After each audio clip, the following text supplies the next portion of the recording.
Arrest కాబడిన మహిళ పేరు అరవ Kamakshi, wife of James.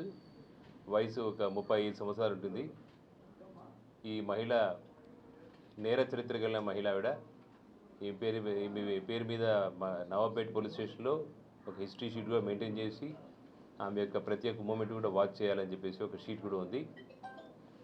మొన్నటి రోజు జరిగిన రూరల్ పోలీస్ స్టేషన్లో జరిగిన ఒక పెంచలయ్య అనే మర్డర్ కేసులో ఈ కామాక్షి అయిన మహిళ ప్రథమ నిందితురాలు, ప్రైమ్ అక్యూజ్డ్.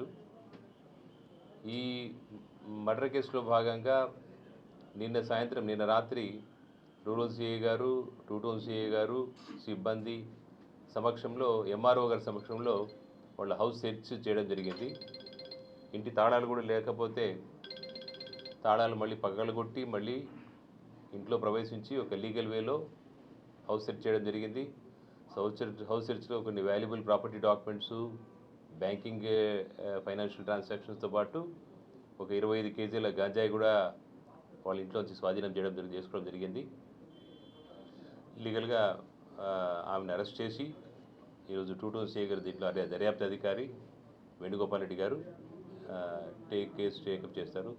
మీ మాధ్యమంగా ప్రజలకు నేను చెప్పేది ఏమంటే, ఈ గాంజాయి విషయంలో తాగేవాళ్ళైనా సరే, అమ్మేవాడైనా సరే, పెడ్లింగ్ చేసేవారు ఎవరైనా సరే కఠినమైన చర్యలు తీసుకోబడతాయి.